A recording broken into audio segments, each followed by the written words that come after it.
Hello and welcome to ChooseFI. Today on the show, we have Kyle Nolan, who's the founder of ProjectionLab, which is an incredible new piece of modeling software that I've heard multiple of my closest friends talk about.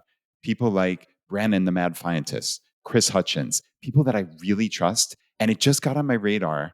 Kyle and I got connected, and his story is incredible. It is such an interesting mix of FI and entrepreneurship. And I know I deeply resonate with it because it sounds like where I was 10 plus years ago with, okay, I've built up these skills. I've built up a talent stack. How do I think about leaving my job to work on this incredible passion project that I have?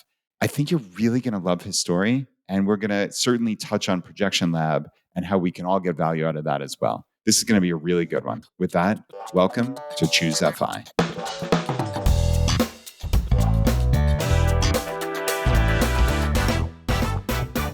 Kyle, I am so happy to have you here. This should be a lot of fun. Thanks, Brad. First off, I got to say, I really appreciate you having me on the show. It's kind of surreal to think that just a few years ago, I was a new member of the ChooseFI community, walking around my neighborhood after work a lot and listening to this podcast and hearing all of the bright and articulate people that you and Jonathan have had on the show over the years. And I mean, for a normal engineer like myself, I never imagined that I'd actually wind up on the show.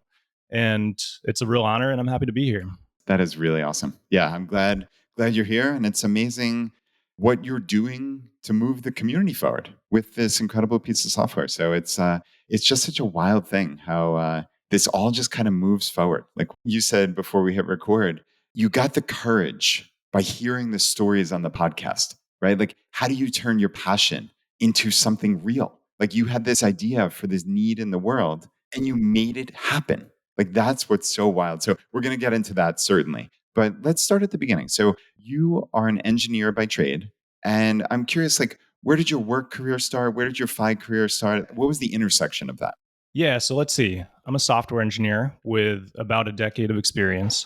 Although, if you count all of the video games and projects and things that I spent a lot of time making as a kid, then maybe more like 2 decades. But professionally, I started out doing some work for the National Oceanic and Atmospheric Administration's Hurricane Hunters Group, building software that those guys use on their flight missions when they fly the planes into hurricanes and collect the data that gets sent back to the forecasting and modeling centers. And I went on to spend a bunch of years at a federally funded research and development center doing a bunch of different kinds of R&D for different government organizations in the realm of cybersecurity and machine learning and data analytics.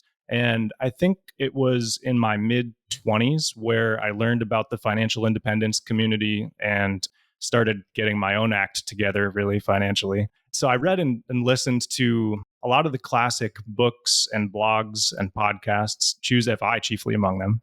And I always thought, like, from the beginning, the theory and the principles were so great and so refreshing in a world that often leads people down this path of consumerism and materialism and keeping up with the Joneses and stuff. And it was just really inspiring to learn about this movement where people were figuring out how to avoid some of those common pitfalls and live much more intentional and fulfilling lives that optimize for the things that they really value the most. And so for me, like, pretty immediately, I wanted a way to map all of that stuff out better so that I could visualize and understand what my own life trajectory might look like, evaluate a lot of the big trade-offs. And perhaps like many of you out there, my first instinct was to build a spreadsheet.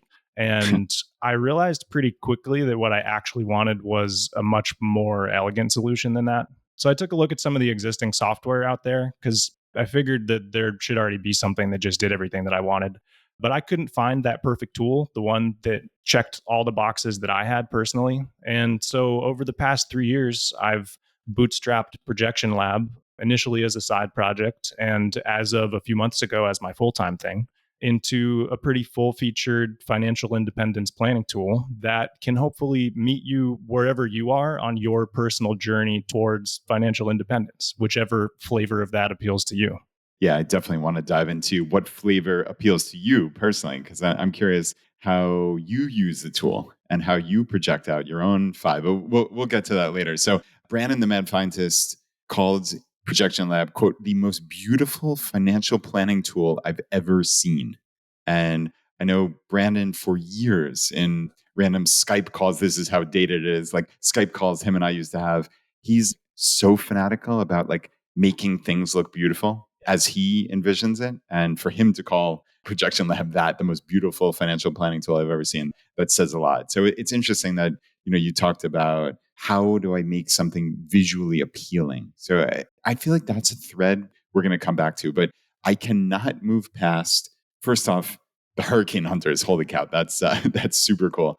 But more importantly, building video games as a kid. I think there's something there. How did you get into that? I feel like some of these things that jump out to me in terms of like, okay, somebody who played poker semi professionally, like there's something really interesting about somebody like that. Or when you're a kid and you have just like this really unique passion that I think, frankly, most teenagers don't even know how to start or get into. Like, how did you get into building video games as a kid?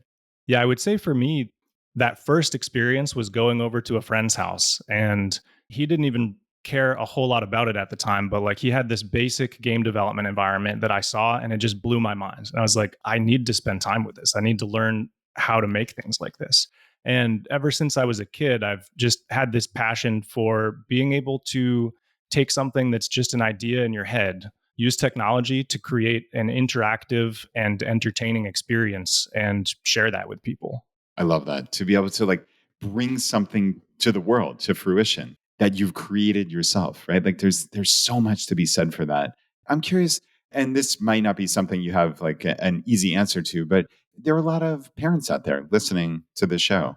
Do you have any sense of like how they could get, not like obviously stuff something down their kids' throat, but like get their kids involved in building something fun like a video game? Or like what would be like a first step if you had a niece or nephew that you wanted to get them excited about this?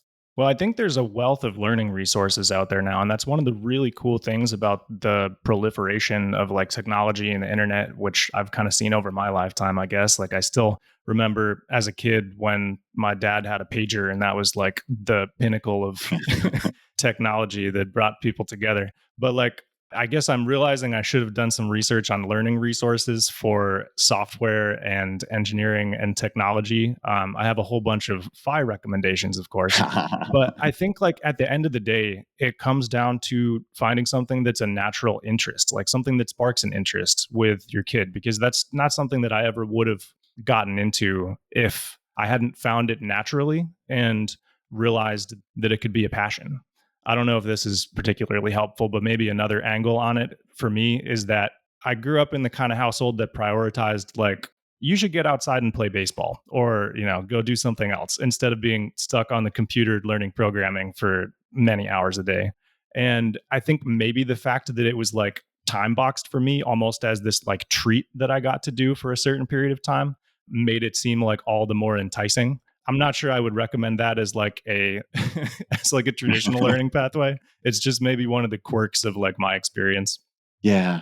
You know, it's funny. It's hard to figure out how to foster these things in your kids. I think really what I've found it comes down to is just letting them follow their passions. And I know I've talked ad nauseum about my older daughter and her love of roller coasters. And it's just so interesting to see this develop with her. And like just last week, she put together, she's in a AP statistics class, and she wound up like putting together this whole analysis of like, you know, even the terminology is beyond me at this point, but like some type of, I guess, regression analysis or whatever of the height and speed of all the roller coasters she's been on, like 109 of them, and graph them out. It was just really so cool to see like the intersection of this amazing passion that she has and what she's learning in school. And actually like her realizing, oh, wow, there's an actual practical application of this. And so that leads me into your story a little bit in terms of, okay, you're a software engineer, right? So you've built up significant number of skills in your traditional career.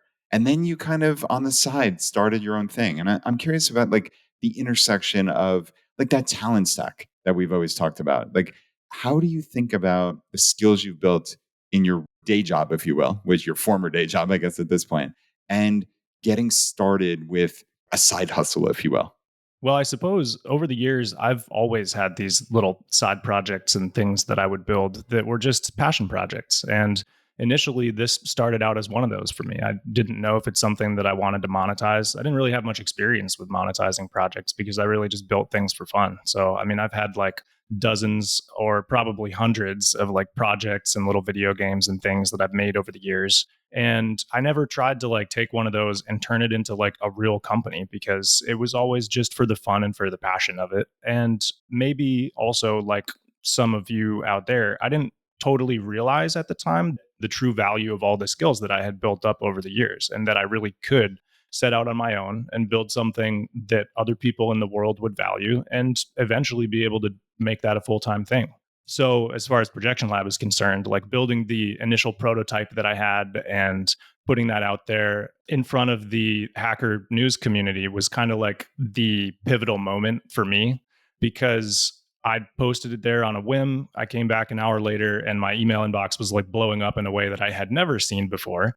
So, seeing that initial prototype take off and get that kind of praise from what's normally a pretty notoriously critical community was like exactly the confidence boost that I needed at the time to build up more of that self belief and motivation and perseverance to like really bootstrap this as a side project and burn the candle at both ends for a couple of years to get it to the point where it is now, where I weirdly get to wake up every day excited to get to work. Oh, that is amazing. So, Hacker News, for those of us not in the know, how does that work? Like, how did you just decide to put this up there?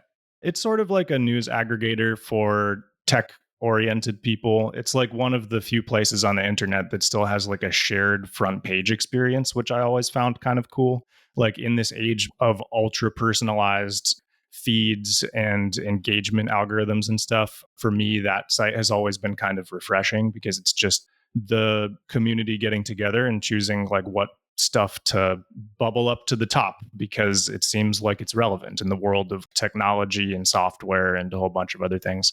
It's definitely kind of a it's a bit nerdy, I guess. It might not appeal to everyone, but Oh, like that's super cool. I didn't even really know the magnitude of the viewership for that site until I had this thing blow up. I mean, I really casually posted it there as what they call a show hacker news kind of post. Like they have this thing you can do where you submit a project or a little thing that you've been working on to try to get some feedback from the community. And most of the time they tear it apart. So that's pretty much what I was expecting. And yeah, to have such a different experience kind of blew my mind and really lit a fire underneath me that helped to power a lot of this journey over the past couple of years.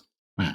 Yeah, I'm fascinated by your story. So, you said you've had like hundreds of these little projects, but it sounds like none of them were monetized either at all or significantly.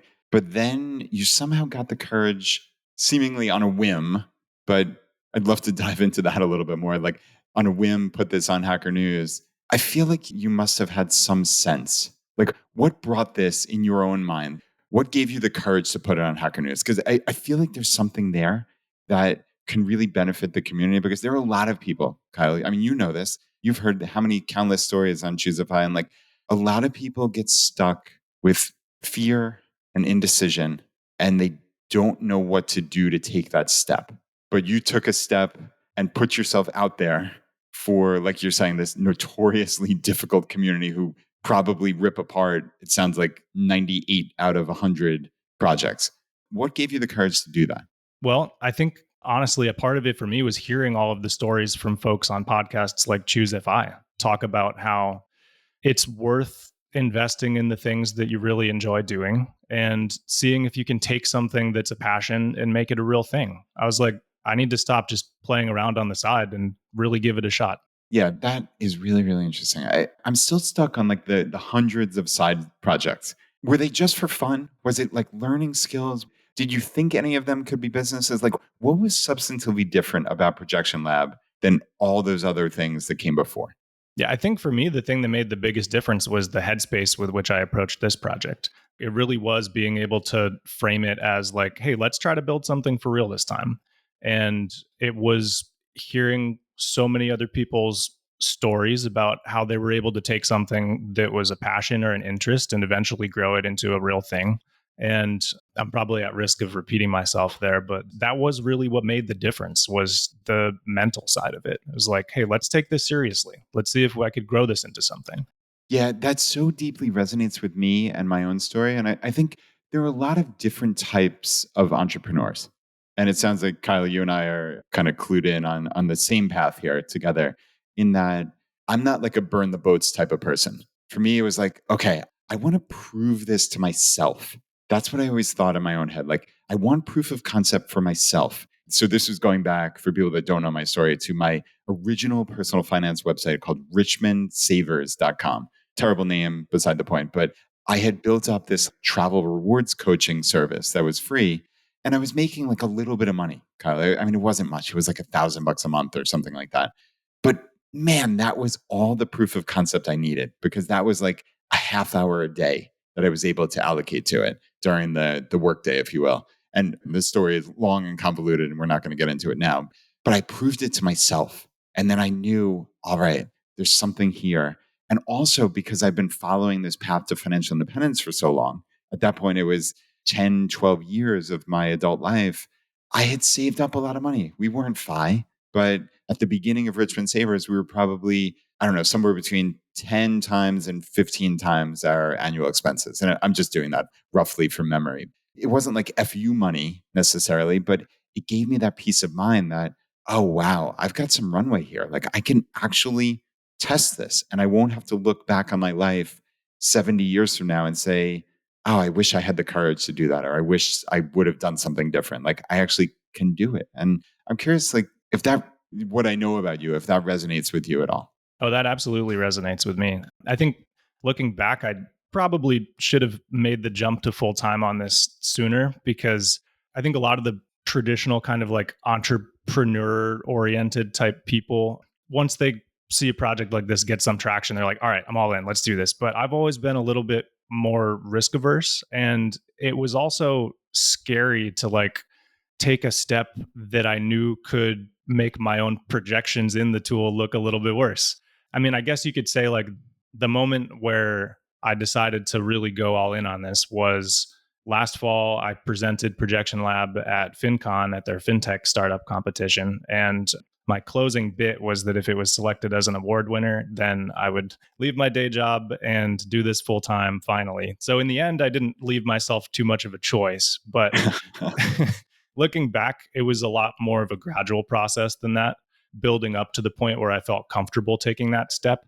But after growing Projection Lab to several thousand customers, my natural risk aversion just started to feel kind of silly. And like what you were saying before, like at some point, that risk equation almost like flips around, because with this promising and growing business that I truly loved working on, I realized that if I didn't go all in on that and give that everything that I have, I knew that's something that I would always regret later, especially because my vision of what financial independence could look like doesn't involve not working. It's centered more around working on passion projects, being able to choose the things to engage with that bring you the most value. So I guess now I've fallen into this situation where I feel like I've almost skipped directly to that.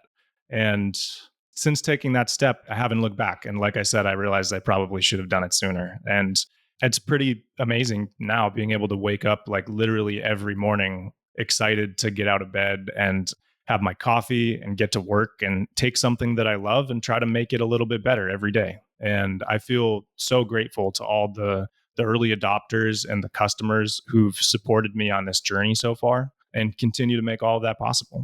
It's something that I'm really in for the long haul. I mean, it's the platform that I use for all my own financial planning and analysis, obviously. And hopefully I'll be making it a little better every day for decades to come. That is incredible. You know, it's funny. Obviously, we don't have the video on for podcast listeners, but I can just see you kind of like lighting up and like exuding energy as you're talking about it. Like, this is the power of FI, right? Like, Kyle, you're not at financial independence right now, right? Nope, we're in more of like the boring middle stage, I guess you would say, like maybe a dozen times our expenses or something like that. Okay. So certainly well down the path, but I guess half FI, if you will, in terms of just pure numbers, though I think we know it's probably going to be less than that in terms of time. And maybe we can talk about that later. But yeah, I mean, you are living your FI life well before you've reached that number on a screen. And for a guy like you who literally created the software to see the number on the screen, that's an interesting intersection, I would suspect. Like, you know the numbers as well as anybody, but you've now also realized I am literally living my dream life before I've got into FI. I think people can take a lot of value from this. Yeah, thanks, Brad. And I mean, to talk maybe a little bit more about what financial independence has meant to me and my fiance on our journey so far, to like try to put that into context. I mean, for us, the journey towards FI, even from the beginning, it was never really about trying to reach a state of like traditional fire as soon as humanly possible. Although, for the folks out there who aren't a fan of their jobs, I can definitely see why that is appealing sometimes. But for us, I think even early on, like even when the FI movement was really focused on like the extreme frugality stuff, we never wanted to put ourselves in that position of deprivation where it felt like we were white knuckling it to FI as fast as possible. For us, it's always been more about trying to construct a balanced and intentional life where we're gradually working towards a state of financial independence, which for us, I guess, we hope is centered on time freedom and optionality. And like I alluded to before, FI for me has never been about not working wholesale. It's being able to pick and choose the things that you really care about to work on, and also having more latitude to spend more time with the people that you care about at the drop of a hat. I think it's pretty true that a lot of the time in life, it's those simple things that end up being the most valuable and the most memorable when you're looking back later. Like just being able to go for a long walk on a Tuesday morning, or read all the books on your list, or those times where you get to sit around a campfire with friends and maybe a couple of IPAs talking about life and the universe, or being in a position to be generous with your time, like being that person who can just drop everything and go help a friend move if they need it. But in addition to like all that, the concepts of time freedom and having more autonomy and stuff and doing those simple, like high value things, I think for us, it's also been about the sense of security that FI can bring, or even being part of the way down that path can bring, knowing that you are going to be able to roll with the punches that life might throw at you a whole lot better than you would otherwise. Because I think no matter who you are, there are always going to be some of those. And maybe like an interesting recent example is that last week, my fiance got laid off from her engineering job. And I think that if we hadn't been working towards financial independence all these years, or if we'd been living close to or above our means, then this could be a really like distressing and high pressure time. For us, I think right now it's more of a speed bump. I'm sure it'll be fine, but it could be more of an existential threat if we hadn't been making this progress over these last several years. And I think it just kind of underscores that even if you're not financially independent yet, and we're not, like I mentioned, like we're definitely partway down the road though. And what that means is that in times like this, you can afford to have a much more cool-headed and methodical approach that helps to try to minimize the anxiety and the stress that's always going to come, at least to some extent, when the floor kind of drops out from underneath you like that. Yeah, I'm certainly obviously sorry to hear about the job loss, but it sounds like your perspective that you have is really incredible, and that is part again. It's like building up this mental framework. That's how I think of FI, right? Like, okay, we are just so much more powerful than we were X number of years ago, right? Like for you, Mm-hmm. if you found FI 6 or 7 years ago, like there's no question that you're just obviously in a much better financial position, but that mentality also, like that would have put you into a tailspin or an existential crisis if, especially, I mean, not for nothing, Kyle, but think about your fiance lost her job and you just left to work on your bootstrap business. Yeah, I think like the great irony with this is, we've approached this as a team from day one, which is awesome when you can do that and when you're fully aligned on the goals and the values. But I guess the funny thing is that like we always imagined like, oh, Olivia's going to be the one with the stable job, and I'm going to be out here trying the like creative thing that might be a little bit more risky seeming. And at the end of the day, it turned out to be sort of the opposite. Yeah, that is absolutely wild. How quickly, and I don't mean to make light, obviously, of the job loss by any stretch, and I'm sure she'll be fine. She's an engineer. This is all going to work out. But how quickly did you open up Projection Lab after the job loss? I don't mean like just to see the numbers, but like to almost make yourself feel better. Like I would think it would help mitigate maybe that initial shock when you say, oh, wow, we're probably already ChooseFI even without the income, and we're going to reach FI in X number of years. Right. It might be a little slower than if she had the job this entire time. Hopefully, I'm making some kind of sense. But did you go and immediately open up Projection Lab and update it? Definitely. I think being able to see the numbers in front of you and see the runway that you have and how making just a few changes to different scenarios can make a meaningful impact where things are clearly still okay and we have plenty of time to figure things out alleviates so much of that pressure. Yeah. And we will certainly spend the last few minutes of the podcast talking about the software. And I think we're going to have to do a follow-up episode, Kyle, because I think we received a bunch of questions. I put a call out in our newsletter for questions about Projection Lab, and we did receive a bunch. It's obviously a little hard to do a podcast talking about a specific tool. So I don't know, maybe you and I'll either do a follow-up podcast or maybe a YouTube video or something like that. But just for everybody who wrote in, we love that you sent in the questions. It's just a little bit difficult to do a visual tool on an audio podcast. So just bear with us a little bit.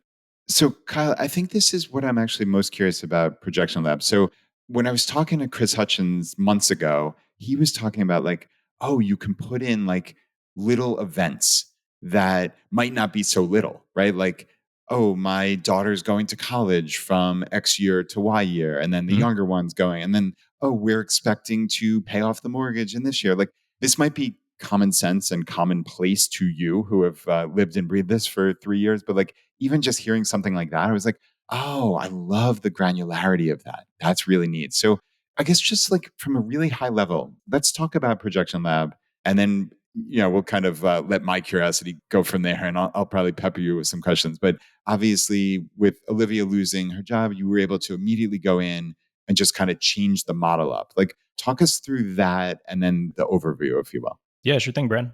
So I would say that at its core, the planning experience in Projection Lab really ties together all of the future income streams that you envision, the expenses that you think you might have and how those could change over time, the patterns of buying and selling real assets, your projected future taxes, and critically, all the different kinds of milestones and stages of life that you foresee. And overall, like what you want to do with your money in one visual and interactive interface that allows you to plan for a much more dynamic life than all those basic retirement calculators that you'll see out there on the web. And hopefully, not just a dynamic life, but a life that's full of intention and the things that really matter to you. I think, as has been talked about a lot on this podcast, financial independence can look like a lot of different things to different people.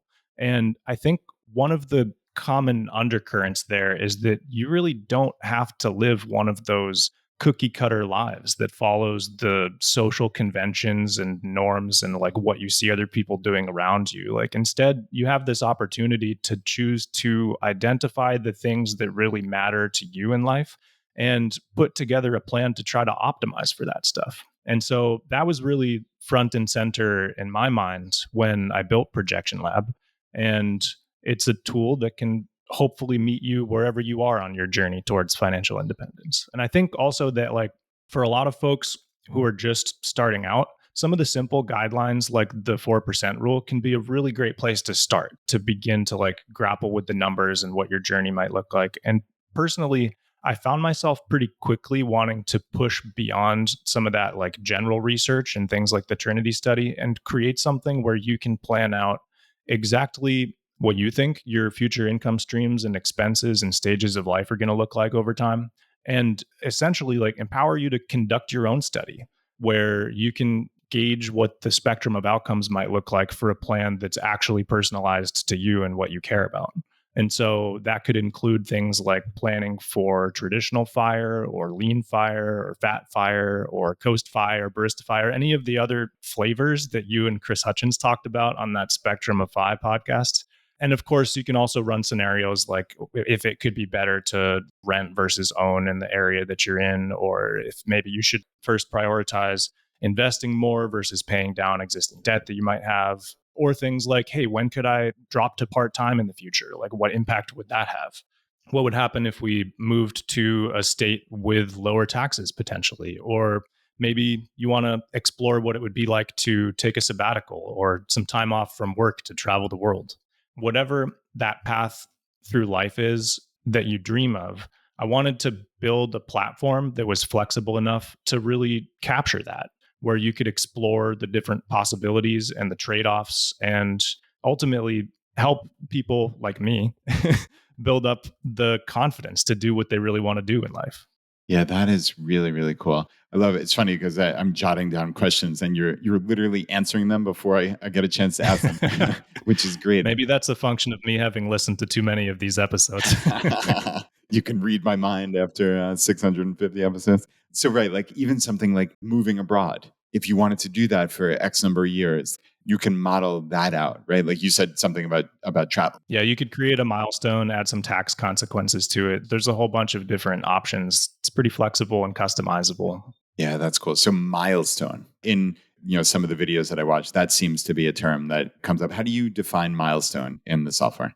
Well, what a milestone is pretty flexible itself. I mean, it could be like a key event or a stage of life or really anything that you want to model. And the most important part about them is that you can bind them to other things in your plan. So you could create like a milestone for financial independence as like a multiple of expenses, or maybe if you hit like some target number that you've created or whatever you want. And then you could bind stuff in your plan. So you're like, okay, when this happens, this is when this income stream is going to stop and this other one might start, or this is when this different expense could stop and start. And so the idea is to try to build in some of the like nice flexibility that you have from a traditional spreadsheet, when you can reference other things and build formulas, but in a UI that's intuitive and clean, that doesn't overwhelm you with too much information up front, or at least I hope people will think that. Yeah, hell, I hear you. But also like while providing enough flexibility and configurability where you can dig deep into the details if you want to and build some pretty robust and dynamic plans. Yeah, so that where you just went with that is, I think, going to be of great interest to a lot of people. So I think most people listening, I'll certainly include myself in this, find these pieces of software sometimes very daunting, or we feel like we're going to miss something, or we're not sophisticated enough to figure it out. So it sounds like you have a way that most people can fairly readily enter their information and get like a nice baseline. Like maybe this would take the place of their Excel spreadsheet. And it's just kind of like, okay, look, here's the data that I can enter. But then if I really want to dive deep, there's so much more it can do. Can you speak to those people who might be daunted and say, like, oh, this sounds good, but am I really going to be able to figure this out? Like, how much time investment do you think it would take for someone who's listening to this right now? Maybe we have whatever X number of minutes left in the podcast. They're going to stop. They're going to go to Projection Lab.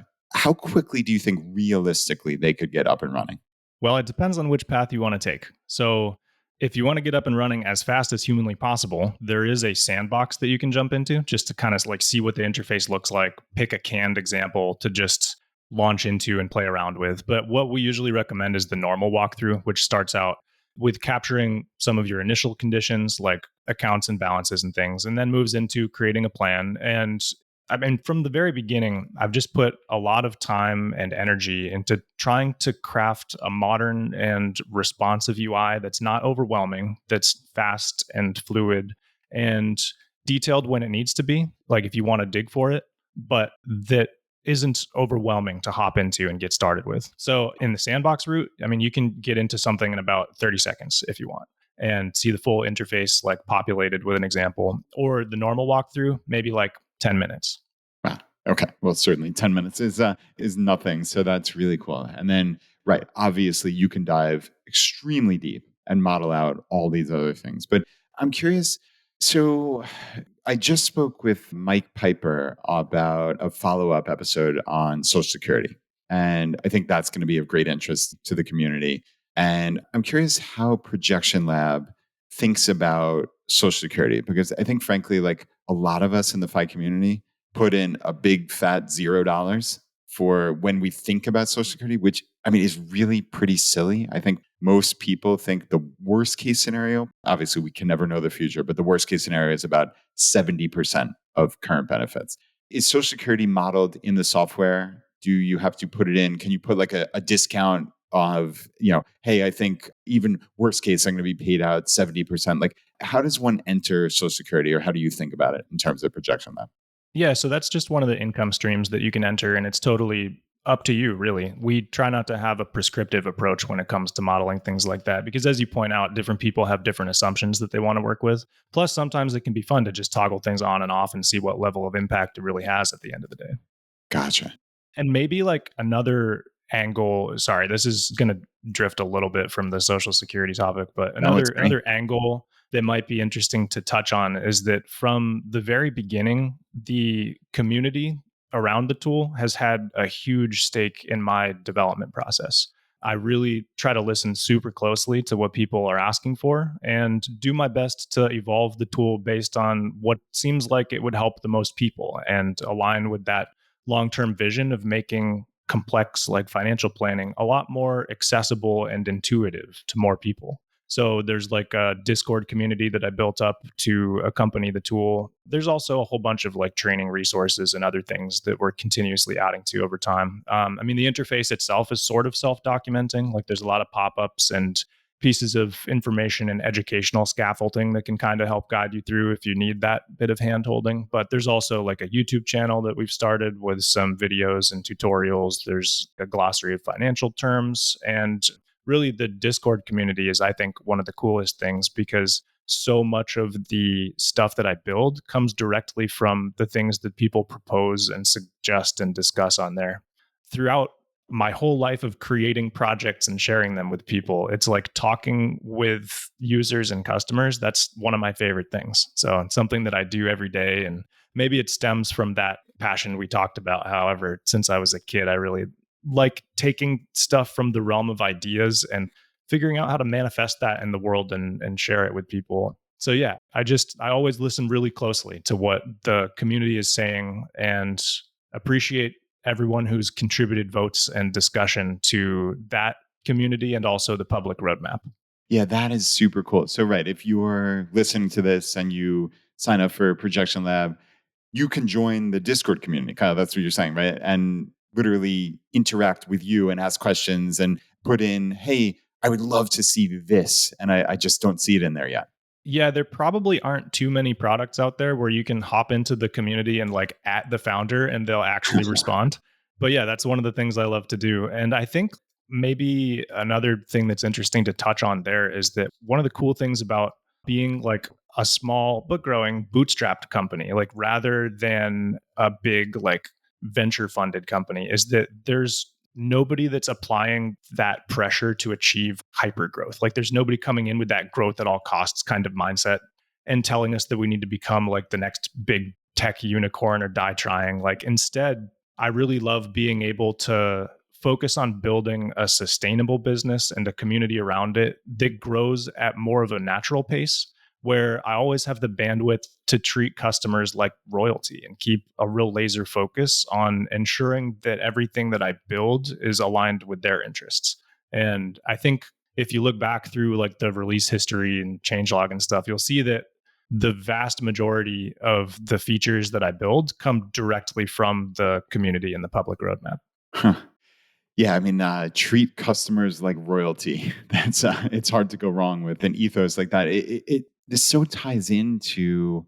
I mean, Kyle, as you're describing this, like your financial independence journey, all of our financial independence journey, right? It's like, how can we build something sustainable? How can we not be beholden to someone else? Whether it's your boss said you're 9 to 5, or like you're talking about, how many tech startups like yours that are really have hit this point that they're just growing considerably, how many of them at that point take on venture capital? And like you said, then they're beholden to these overlords who need 10x, 100x, 1000x growth at the expense of the community, right? And it's really cool to see you build something in public, like you're saying, with the support of these people, your community, who you treat like royalty, and then those people are then going out and saying, like, look, there's something really special here.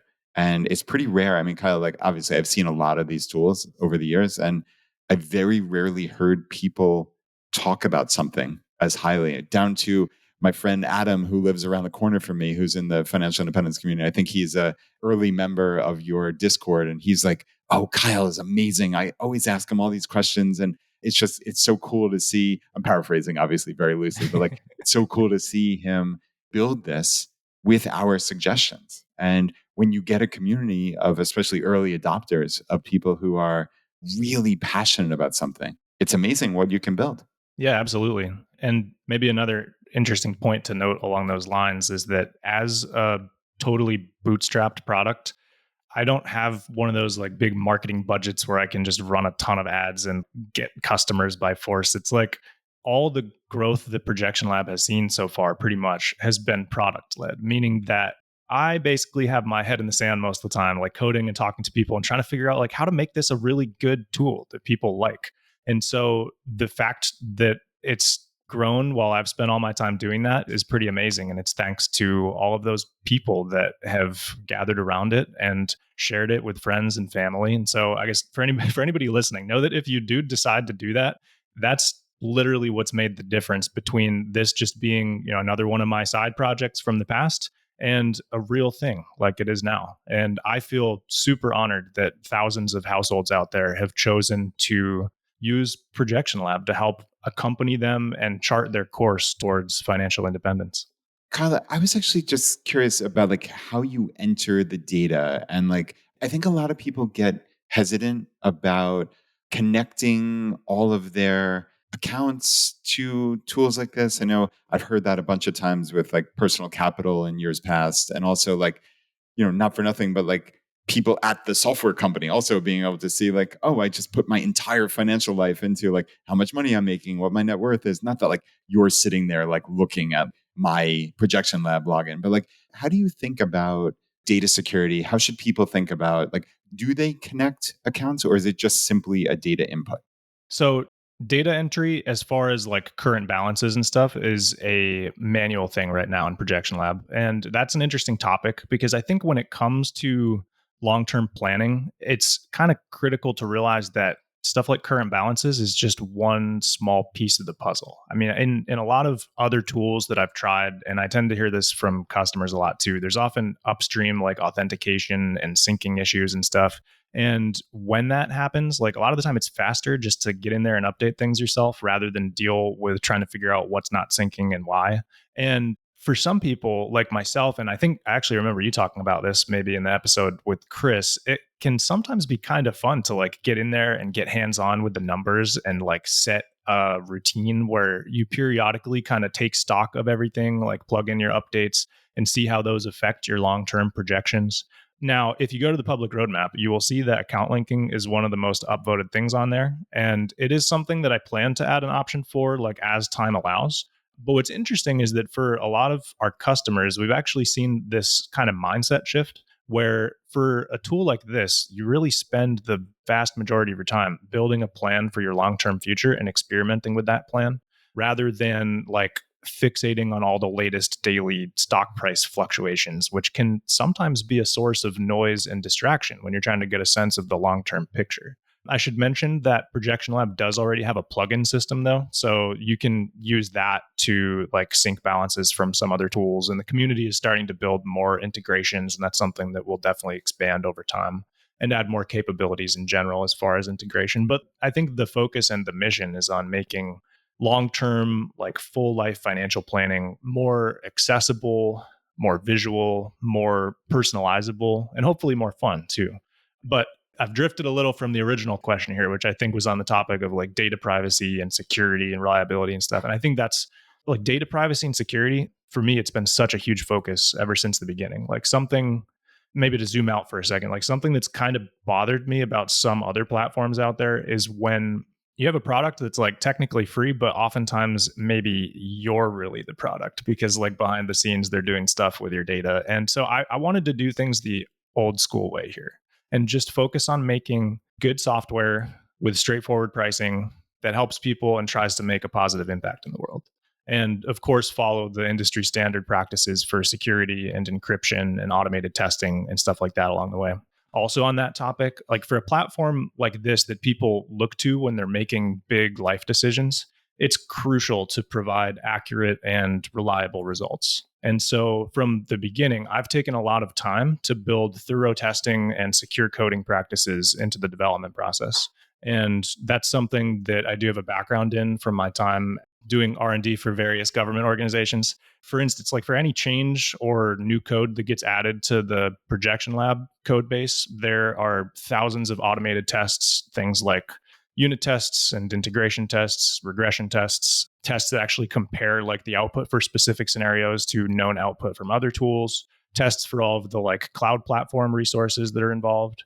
And I think that from platform to platform, there are always going to be these little minor deltas and differences in modeling assumptions and things like that. And that's one of the reasons that some folks like to run their numbers through multiple tools, which I think can sometimes be illuminating.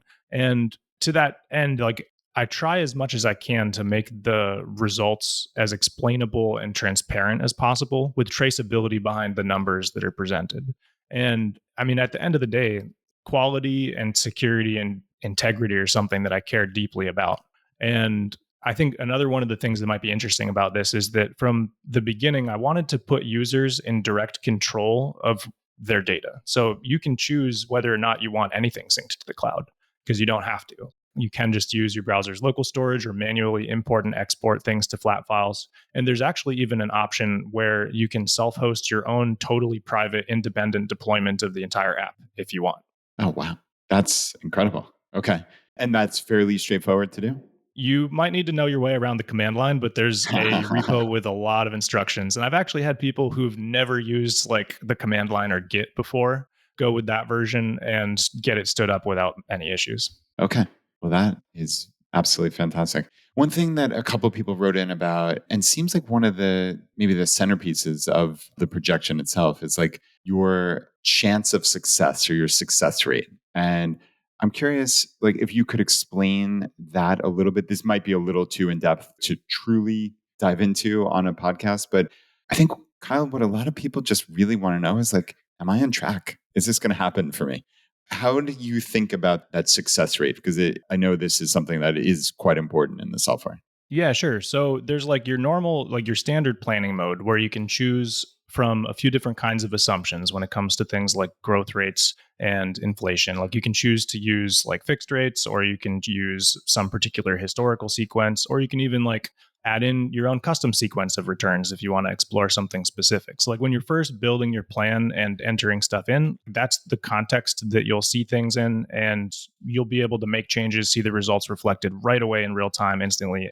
So when you have a plan that you kind of like and you want to say like, okay, like let's take a step back.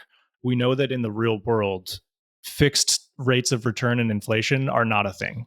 And so that's where chance of success mode comes in, where instead of just running one simulation that steps through each year with some set of returns and inflation data, we can run a whole bunch of simulations at once using whether you want to backtest on historical data with some sampling methodology, or if you want to use like custom probability distributions that you can define, whatever you prefer, you can gain an understanding of the broader potential spectrum of outcomes and make sure that you're building a plan that's robust.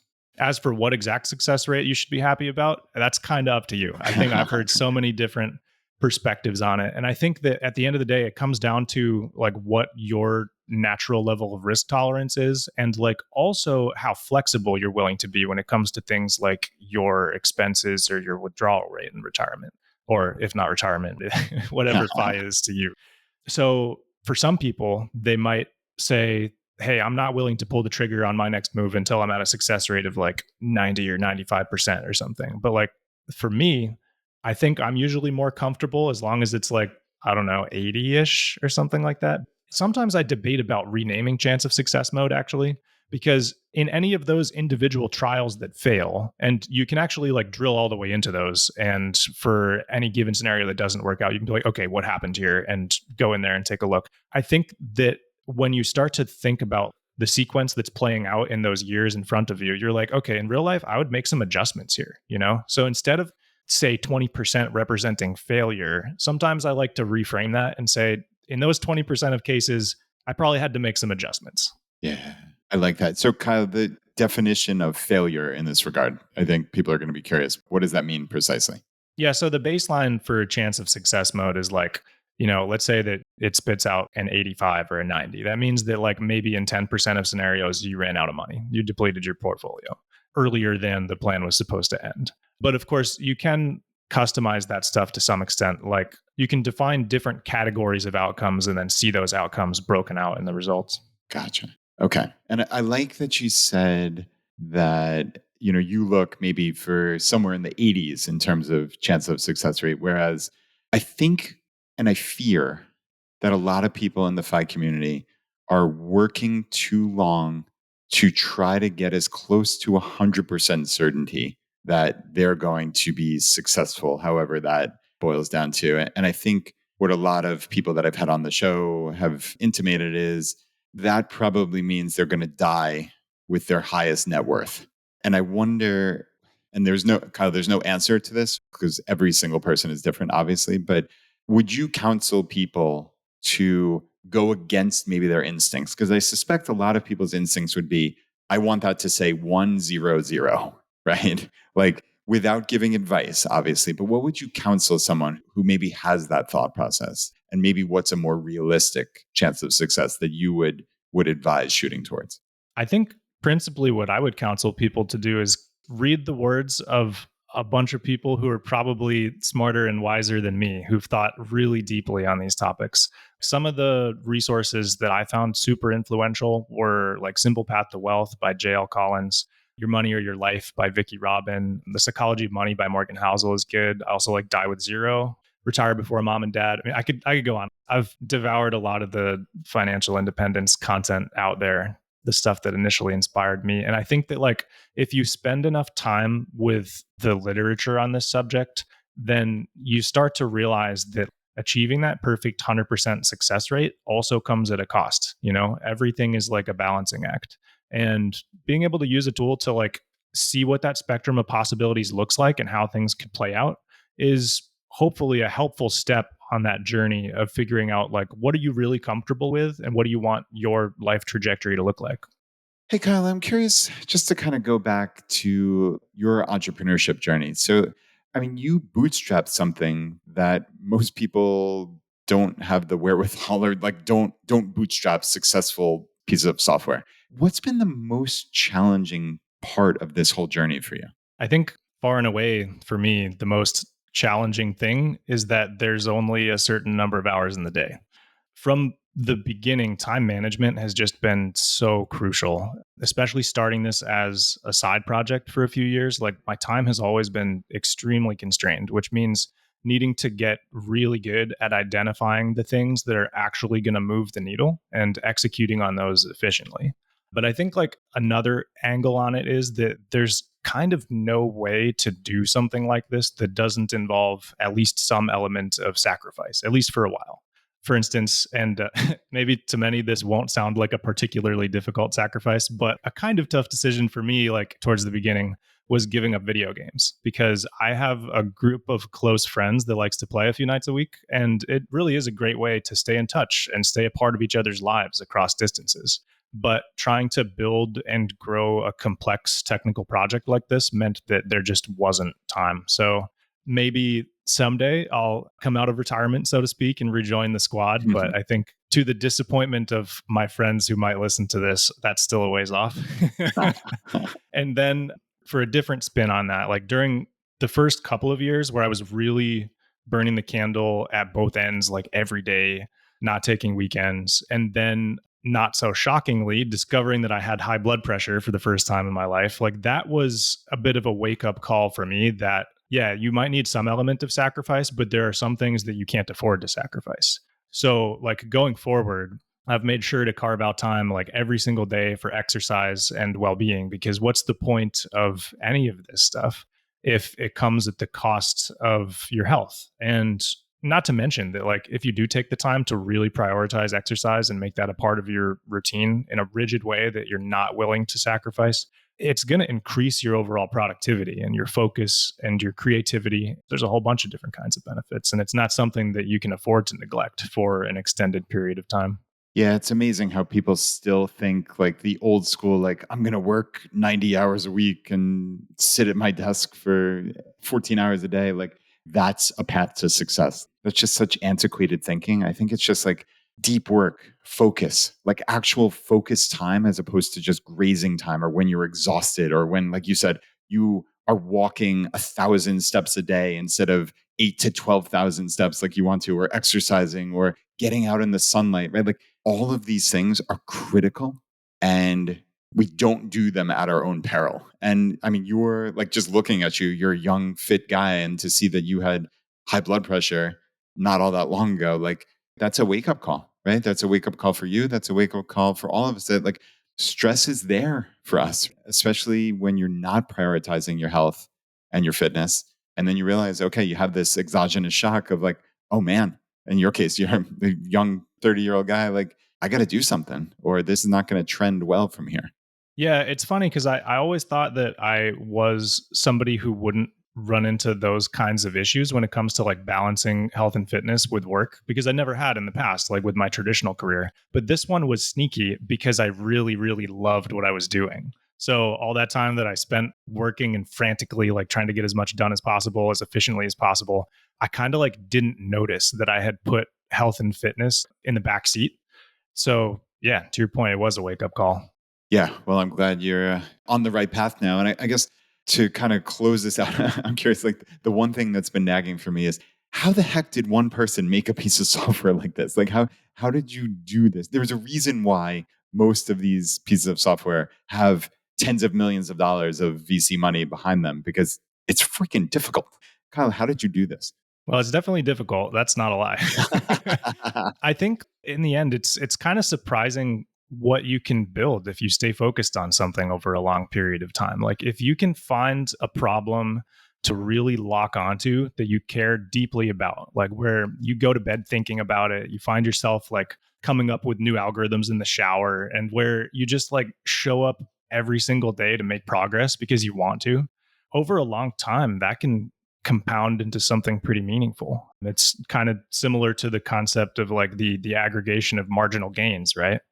I think in our culture, we often fixate on like the few outlier people who are exceptionally brilliant, like that one in a million singular intellect that can solve that unsolvable problem that advances a whole field or something. And I think what that type of fixation kind of misses is that in the real world, in most areas of life, it's being able to bring real consistency and passion and perseverance to bear on a problem over a long period of time that ends up taking you further.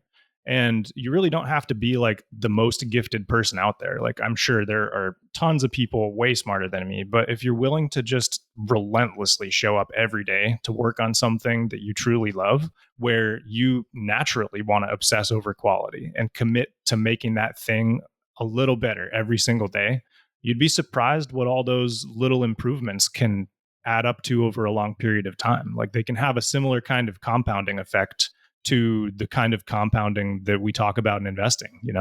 Yeah, that is awesome. Relentlessly show up every day and do something you love. No truer words have been spoken than that. That's a really neat thing. And I'm curious, where do you go from here? So you've built Projection Lab. I don't know precisely how many paying members, but it's significant. And you're still doing this yourself. Like, are there future plans? Like, at what point do you build a team? I imagine that has to come, but I don't know for sure. Where do you go from here with the business, with the software? Yeah, that's a good question. So, future plans, let's unpack that a little bit. I guess long term, I mean, this is the tool that I use for all my own planning. And I'd love to continue building and evolving this as a sustainable, like bootstrapped business for hopefully decades to come. And I mean, even if I hit my FI number tomorrow, there's really nothing that I'd rather be doing. Now, if you check out the public roadmap, you'll see that there are a good like 350 things on there that I'd like to do all as soon as possible, ranging from like continuing to expand international support, making it possible to use multiple currencies in the same plan, like improvements to tracking features and plugins, maybe like a general purpose optimizer system. But like without going into the weeds, there's tons of ideas for those things that I have that I know are going to work and they're going to be compelling and fun. But like at the end of the day, right now, there is only one of me. And so I think one of the most impactful things that I might start to do this year is form more of a team. Like I've taken this pretty far as a solo developer, but there's always that old proverb that if you want to go fast, go alone. And if you want to go far, go together. Right. And so right now, I'm just in the beginning stages of starting to bring some other people on board. I have a couple of business advisors, a couple of folks who are starting to help out on the support side, a growth and marketing partner that I've been working with for a bit. And what's kind of neat is that these are people that have come predominantly from the Projection Lab community itself. So they started out as like customers and early adopters who really loved the platform and wanted to see it evolve in the right direction that stays true to its value and its mission. And I think they're in a great position to contribute and accelerate some of the work that I'm trying to do. And throughout all of that, it's crucial to keep Projection Lab a sustainable business with a growing community that I pay close attention to and make sure that the platform evolves in a way that's aligned with everyone's interests. And I'm excited about the idea of being able to do some more of that stuff in parallel. That is very cool. I'm excited for you. I'm excited to see this grow, and I'm excited for our community to use it. So, I mean, this is really awesome. I know you were kind enough to extend a 10% discount for anyone who uses the code ChooseFI. So, one word, all caps, ChooseFI. Just go to projectionlab.com, and that's really an incredibly generous offer. I know there's a 7-day trial also for people who are interested in, hey, is this going to work for me? Am I going to be able to figure this out? Just go in and test it out. I mean, that's what's so cool about this. And Kyle, where else can people reach you? So it sounds like the Discord, once people become members, is that the best place? Yeah, I would definitely recommend checking out the Discord community. You can find most of my info on projectionlab.com too. There's the tool, of course, the public roadmap, the Discord community. I'm also _K Nolan on Twitter if you'd like to connect there. And Brad, I can't thank you enough for bringing me on the show. Kind of on that note, maybe like one closing thought for people who aspire to start their own projects is that throughout your journey, sometimes it's important to be willing to go outside of your comfort zone a little bit. I don't know if this is obvious or not, but like for me, going on podcasts is a pretty new and kind of scary thing. And that's definitely outside of my normal comfort zone. But if you never venture past that, how do you expect to like grow and expand that comfort zone? And for the record, Brad is a really great host, and it's been a real pleasure chatting today. That's very kind of you. And yeah, it's amazing that you found Fi really essentially, like you said, on those walks, listening to our podcasts. And now you've created something really extraordinary for the community. So, Kyle, on behalf of everyone, thank you. And really appreciate you being here. Thanks, Brad. It's been really fun.